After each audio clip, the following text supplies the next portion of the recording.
இன்றைய வானிலை தொடர்பான தகவல்களுடன் இணைந்து கொள்கின்றார் வளிமண்டலவியல் திணைக்களத்தின் வானிலை அதிகாரி முகமது சாலிஹின்.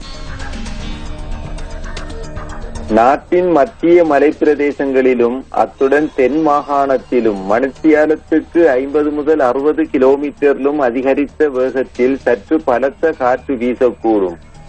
மத்திய சப்ரகமுவ மேல் மற்றும் வடமேல் மாகாணங்களிலும் அத்துடன் காலி மற்றும் மாத்தறை மாவட்டங்களிலும் இடைக்கிடையே மழை பெய்யக்கூடும்.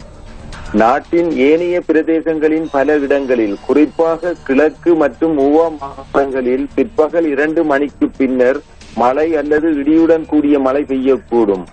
இடியுடன் கூடிய மழை பெய்கின்ற வேளைகளில் தற்காலிகமாக பலத்த காற்றும் மின்னல் தாக்கங்களும் ஏற்படக்கூடும்.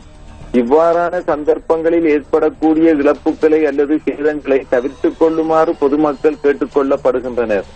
கடல் பிராந்தியங்களை பொறுத்தவரையில் தென்கடல் பிராந்தியங்களில் தொடர்ந்தும் மணித்தியாலத்துக்கு 60 முதல் 70 கிலோமீட்டரிலும் அதிகரித்த வேகத்தில் பலத்த காற்று வீசக்கூடும். முல்லைத்தீவு தொடக்கம் திருகோணமலை மட்டக்களப்பு ஊடாக பொத்துவில் வரையான கரையோரத்துக்கு அப்பாலுள்ள கடல் பிரதேசங்களின் சில இடங்களில் இடியுடன் கூடிய மழை பெய்யக்கூடும்.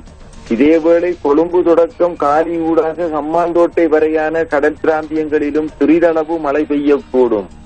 புத்தளம் தொடக்கம் கொழும்பு ஊடாக காலி வரையான ஆழமற்ற கடல் பிராந்தியங்களில் காற்றின் வேகமானது அடிக்கடி மணித்தியாலத்துக்கு 50 முதல் 60 கிலோமீட்டரிலும் அதிகரித்த வேகத்தில் வீசுவதுடன் குறிப்பிட்ட கடல் பிரதேசங்கள் கொந்தளிப்பாகவும் காணப்படும்.